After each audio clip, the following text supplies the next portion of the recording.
जैसे पहला चैप्टर क्या था, इसमें क्या बताए थे? पहले देखो कि कौन सा बुक है, कौन से क्लास का? तुम लोगों के क्लास का है, 9th का। ठीक है, अब बुक कौन सा है? एनसीईआरटी के आलोक की भारती भवन, एनसीईआरटी सरकारी बुक है। ठीक है, हम इसी से पढ़ा रहे हैं, इसी से पढ़ाएंगे। ठीक है, अभी से लेके 9th भी 10th भी एनसीईआरटी बुक से ही पढ़ाएंगे। ठीक है, एनसीईआरटी बुक से पढ़ने का फायदा क्या बताया था?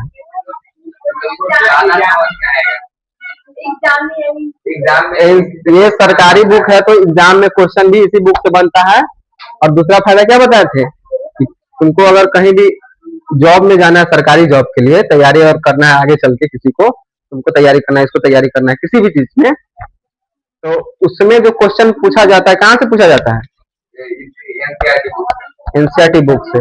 ठीक है, इसीलिए हम अभी से एनसीईआरटी बुक पढ़ते हुए चलेंगे तो क्या होगा, आगे के लिए भी थोड़ा तैयारी हम लोगों का होते रहेगा। ठीक है, अभी तो कवर हो ही जाएगा, जो होगा सो होगा, लेकिन आगे जब 12th हम कर लेंगे, जब किसी एग्जाम का तैयारी करेंगे सरकारी एग्जाम का, उस समय भी जो अभी इसमें से पढ़ेंगे काम देगा आगे। ठीक है, इसलिए हम क्या पढ़ा रहे हैं तुम लोगों को? एनसीईआरटी बुक इसलिए पढ़ा रहे हैं कि अभी भी काम देगा और आगे भी काम देगा। तो एनसीईआरटी में पहले सारा चैप्टर हम तुम लोगों को लिखा दिए थे, क्या क्या पढ़ना है। पहले सिलेबस जानना जरूरी होता है। बुक में कोई भी चीज अगर हमको पढ़ना है तो सबसे पहले जानना क्या है? सिलेबस के बारे में, सिलेबस उसका क्या है। ठीक है, तो हम सिलेबस तुम लोगों को लिखा दिए थे। इसमें कै चैप्टर के बारे में पढ़ना है? 12 चैप्टर के बारे में पढ़ना है। ठीक है, जिसमें से 4 गो ऊपर का जो चैप्टर था केमिस्ट्री का था, बीच में 2 गो जो चैप्टर है बायोलॉजी का कौन कौन सा चैप्टर है? जीवन की मौलिक इकाई कोशिका और उत्तर। जीवन की मौलिक इकाई कोशिका और उत्तर नहीं, जीवन की मौलिक इकाई। ठीक, और अगला जो चैप्टर है वो है उत्तर। ये दोनों जो चैप्टर है क्या है? बायोलॉजी का है। ठीक है, चैप्टर नंबर कितना? 5 और 6। और 7वां चैप्टर फिर स्टार्ट हो रहा है कौन सा? फिजिक्स। फिजिक्स का पहला चैप्टर कौन सा? गति। तो इसमें गति के बारे में पढ़ेंगे हम लोग। ठीक है, उसके बाद बल एवं तो इसमें पढ़ेंगे न्यूटन चाचा के बारे में। न्यूटन चाचा को जानते हो सब लोग? तो न्यूटन चाचा के बारे में कहाँ पढ़ना है? ठीक है, और तो यहाँ से लेके कहाँ तक? 11वां तक, ध्वनि तक। ध्वनि के बारे में भी पढ़ना है। ध्वनि कैसे, मतलब कि हम लोग वहाँ हम यहाँ पे बोल रहे हैं तो तुम लोग कैसे सुन पा रही हो? क्या? ध्वनि कंपन की वजह से वहां तक पहुंच रहा है किसी माध्यम से। ध्वनि को जैसे कि कहीं पे जाने के लिए माध्यम की आवश्यकता होती है।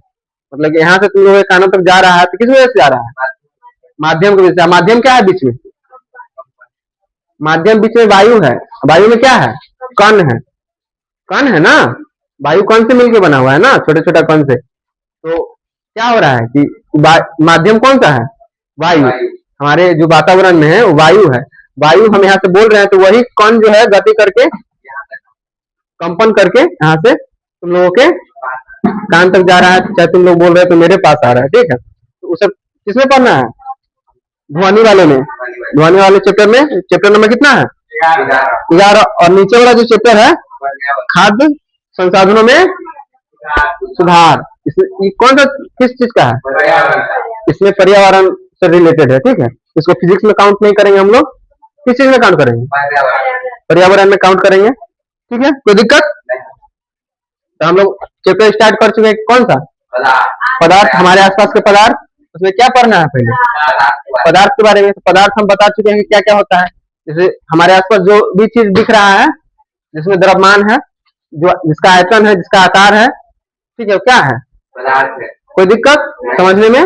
कोई दिक्कत नहीं। ठीक है, उसके बाद हम लोग क्या देखें कि पदार्थ को 2 प्रकार से विभाजित किया गया। कैसे कैसे? एगो रासायनिक। तो रासायनिक प्राकृतिक के बारे में ये जो है जितना जो है शुद्ध पदार्थ और मिश्रण, यहाँ पे मिश्रण के भी 2 प्रकार, समांगी मिश्रण, विसमांगी मिश्रण, और शुद्ध पदार्थ के तत्व और यौगिक। ये पढ़ना है हमको अगले चैप्टर में। ठीक है, आने वाले अध्याय में हम लोग इसके बारे में पढ़ेंगे। और अभी जो हम लोग चैप्टर स्टार्ट किए हैं उसमें हमको पढ़ना है भौतिक गुणधर्म के बारे में। क्या प्रकार से बांटा गया है? 3 प्रकार से। कौन कौन सा? ठोस, द्रव और गैस। तो हम बता दें ठोस और द्रव के गैस के बारे में, तीनों के बारे में हम तुम लोगों को अच्छे से समझा दिए, 2-3 दिन में लिखवा भी दिए इसका डिफिनेशन। एक बार हम लोग रिपीट कर लेते हैं, ठीक है, कि ठोस का कण क्या रहता है। अब देखोगे कि द्रव और गैस के मुकाबले ठोस का कण क्या है, पास में है कि दूर है। तो इन दोनों के मुकाबले में ठोस का कण क्या रहता है, बहुत पास में रहता है, ठीक है। और द्रव में ठोस के मुकाबले थोड़ा सा हट के रहता है, ठीक है। और गैस में, हाँ, ठोस में मतलब कि गैस में ठोस द्रव के मुकाबले में ज्यादा क्या रहता है, हट के रहता है। देख रहे हैं ना यहाँ पे क्या है, इन दोनों के बीच में गैप ज्यादा है, इस कण के बीच में, कण के बीच में गैप ज्यादा है ना, और इसके कण के बीच में क्या है, इससे कम है, इसमें इससे भी कम है ना। और देखो इन दोनों के बीच में रिक्त स्थान क्या होता है, ठोस में नगण्य होता है, एकदम कम मात्रा में इसके कणों के बीच में जो रिक्त स्थान है बहुत कम होता है, नगण्य होता है एकदम। और इसमें क्या होता है, मध्य होता है, मतलब कि थोड़ा सा इसमें रहता है। सबसे ज्यादा किसमें रिक्त स्थान होगा, गैस में। संपीड़न के बारे में समझाया तुम लोगों को कि संपीड़ितता किसका सबसे ज्यादा होगा, गैस का कि ठोस का, गैस का कि द्रव का कि ठोस का, गैस का। बता दिए हैं कि संपीड़न मतलब क्या, किसी कण को पास में लाना, दबाना उसको, ठीक है, दाब लगा के कण को पास में लाना, उसी को संपीड़न। हाँ, तो संपीड़न सबसे ज्यादा किसका होगा, गैस का। ठोस द्रव का होगा, गैस का होगा। क्लियर है, कोई दिक्कत नहीं है।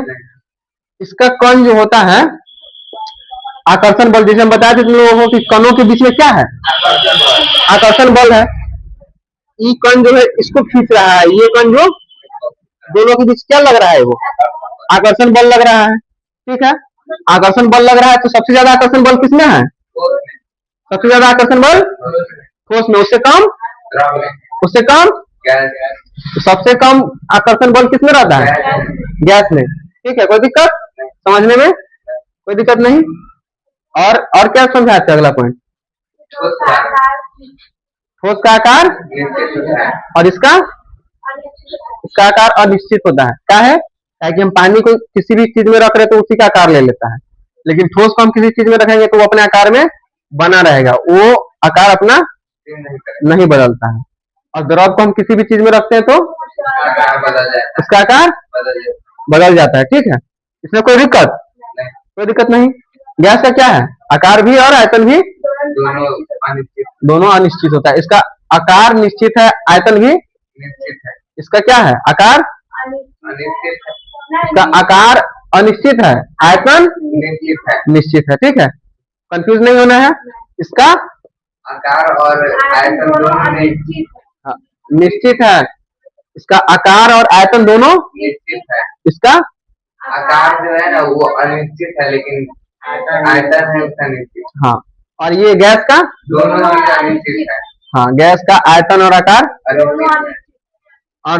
और क्या बताए थे कि गैस का जो कण होता है अनियमित तरीका से गति करता है, मतलब कि यहाँ पे हम अगर बत्ती जला रहे हैं तो गैस का कण जो है इधर भी जा सकता है, इधर भी जा सकता है, इधर भी जा सकता है। तो इसका कोई नियत गति नहीं है, ऐसे से जा रहा है कभी इधर मुड़ जाएगा, हवा इधर का चला तो इधर मुड़ जाएगा। तो गैस का जो कण जो है क्या करता है, अनियमित तरीका से गति करता है, उसका कोई तरीका जो है नियमित नहीं रहता है, ठीक है। द्रव का बताए थे, ठीक है, कि द्रव में एक चीज, द्रव के बारे में क्या बताया था कि द्रव में फिसलन का गुण होता है। फिसलन का मतलब कि इसका कण जो है, एक कण जो है दूसरे कण के ऊपर से फिसल के कहाँ चला जाता है, आगे की ओर जाता है, जिसके वजह से क्या होता है कि द्रव जो होता है बहाव में आ जाता है। बहाव मतलब कि यहाँ पे हम द्रव रखे तो बहते बहते आगे तक यहाँ तक आ जाएगा।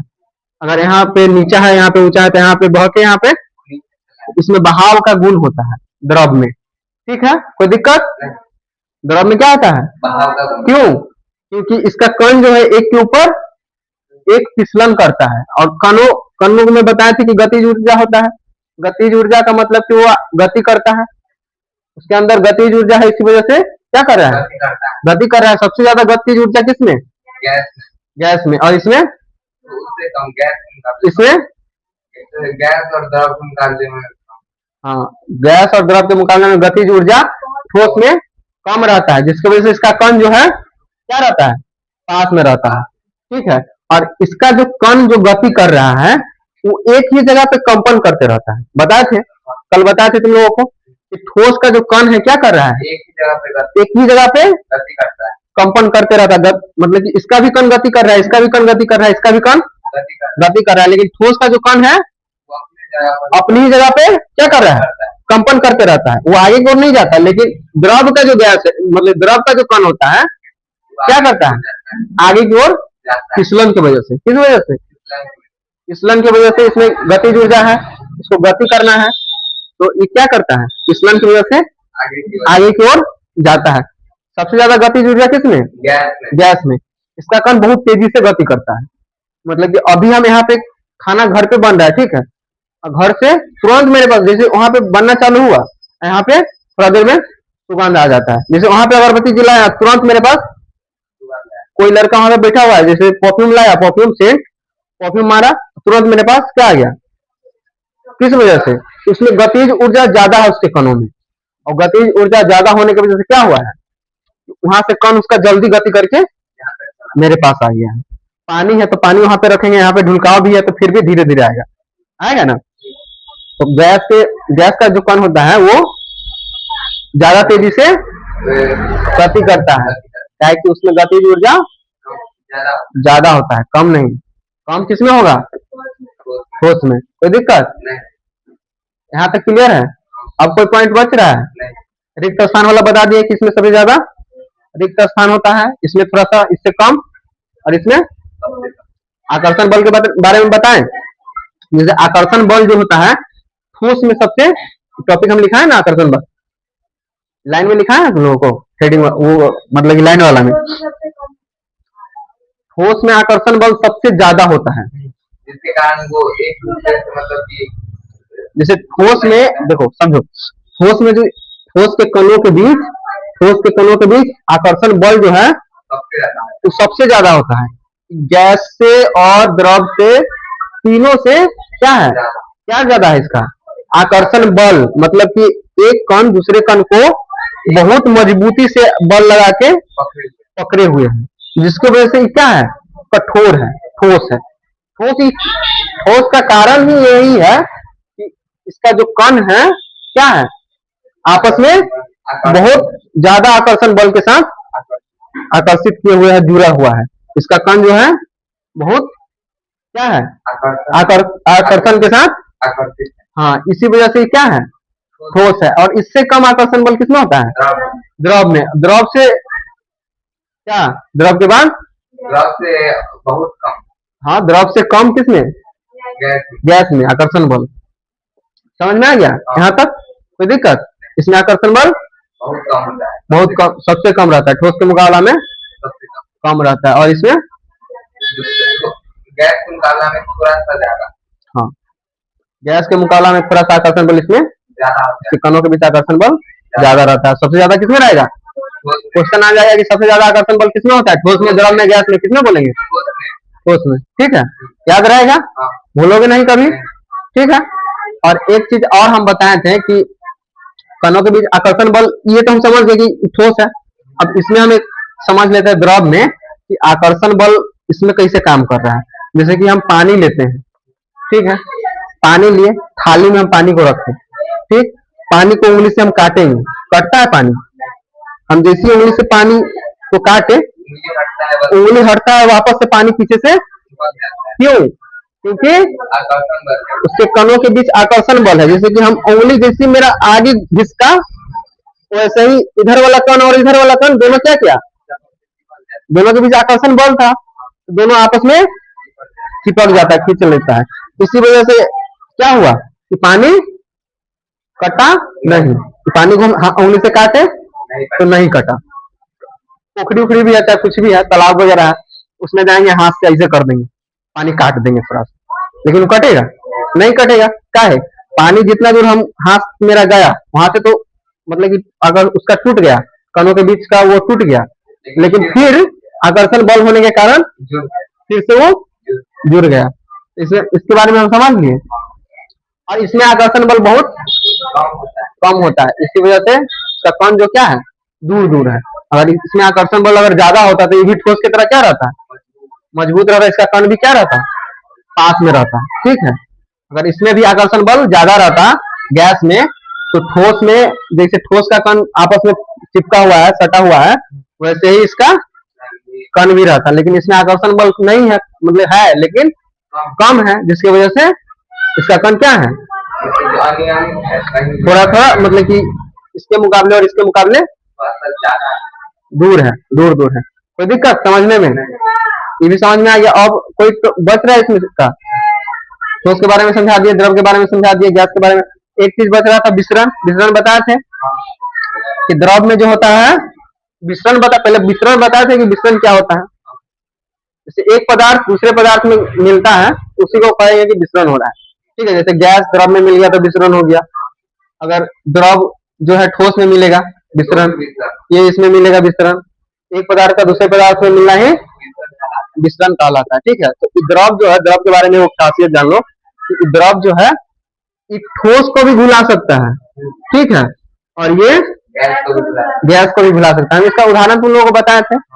और ये द्रव को भी भुला सकता है, मतलब कि द्रव में ठोस, द्रव और गैस तीनों का क्या है, मिश्रण संभव है। द्रव फिर से रिपीट कर रहे हैं, द्रव में ठोस, द्रव और गैस क्या है, तीनों का मिश्रण संभव है। ठीक है, कोई दिक्कत। और इसका एग्जांपल हम एक तरह से लेके बताए थे मछली के बारे में कि पानी जो है द्रव है, द्रव अवस्था में है, लेकिन फिर भी मछली सांस ले पा रही है। क्यों? कि पानी के अंदर ही जो गैस है, ऑक्सीजन गैस जो है, क्या हो गया है, विसरण हो गया। विसरण की वजह से उसमें ऑक्सीजन है, जिसकी वजह से मछली क्या कर पा रही है, सांस ले पा रही है। ठीक है, और इसका विसरण हम तुम लोगों को दिखा दिए थे, चीनी पानी उसमें मिला के। द्रव में हम ठोस को मिलाए थे। ठीक है, उसमें मिल गया था, कण इसका इसके कण में जाके बैठ गया था, कणों के खाली स्थान में बैठ गया था। ठीक है, तो हम तुम लोगों को बताए थे, एक्सपेरिमेंट करके दिखाए थे। ठीक, तो यहाँ पे इसका भी विसरण हो गया था इसमें, तो इसीलिए हम कहते हैं क्या कि द्रव में ठोस, द्रव और गैस का विसरण तीनों का विसरण संभव है। कोई दिक्कत समझने में। और आगे हम लोग क्या पढ़ेंगे, आगे क्या पढ़ना है, गैस खत्म है, अगला चैप्टर नहीं, अगला टॉपिक हम लोगों को पढ़ना है क्या, इसके परिवर्तन के बारे में। जैसे अब ठोस, उस दिन हम तुम लोगों को फर्स्ट डे क्लास में बताए थे, जैसे दाब लगाने पे परिवर्तन होगा, दाब लगाने पे गैस जो क्या होगा, दाब लगाएंगे तो जैसे दाब और तापमान को कम करेंगे, दाब देंगे और तापमान कम करेंगे तो क्या होगा, गैस जो है द्रव में द्रव बन जाएगा। तो यही पढ़ना है, परिवर्तन क्या, पदार्थ की अवस्था के परिवर्तन के बारे में। मतलब अवस्था किसको कहते हैं, कि अभी ठोस अवस्था में, द्रव अवस्था में। अवस्था समझ में आ रहा है ना, कोई दिक्कत। अवस्था मतलब अब इसको क्या कह रहे हैं, जैसे ये मानकर है क्या है, ठोस अवस्था में, पानी है तो क्या है, द्रव अवस्था में है। तो अवस्था समझने में कोई दिक्कत नहीं ना। ये अभी ठोस, द्रव और गैस तीनों का अवस्था परिवर्तन देखेंगे हम लोग। अवस्था इसका हम कैसे पढ़ेंगे, जैसे ठोस को हम गैस कैसे बना देंगे, ठोस को हम द्रव कैसे बना सकते हैं ये देखेंगे, गैस को द्रव कैसे बना सकते हैं ये देखेंगे, द्रव को ठोस कैसे बना सकते हैं ये भी देखेंगे।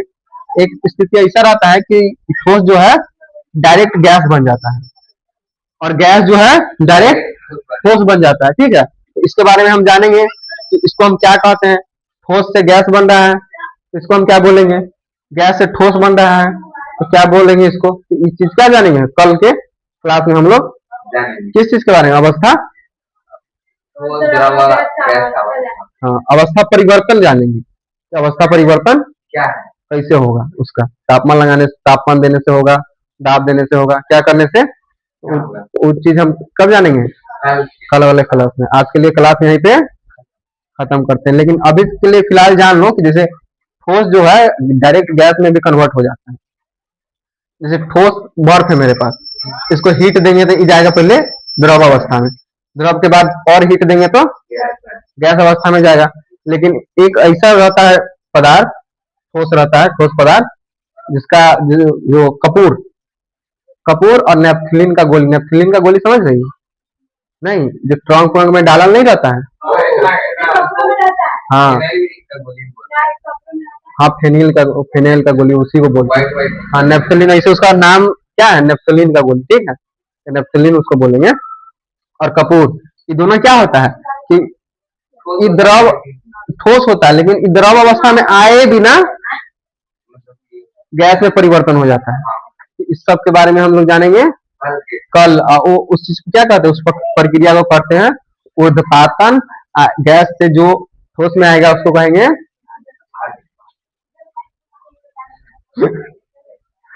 निस्थापन, कहते हैं निस्थाप। तो हम कल बताएंगे, ठीक है, कि ठोस से गैस में जाएगा तो उसको क्या बोलेंगे, गैस से द्रव से गैस में जाएगा, हम खुद कंफ्यूज हो जा रहे हैं। जैसे ठोस से द्रव में जाएगा तो उसको क्या बोलेंगे, और द्रव से गैस में जाएगा तो उसको क्या बोलते तो कल पढ़ेंगे, ठीक है। आज के लिए क्लास हैं? यहीं पे समाप्त करते हैं। बोरा है वो इधर तो कल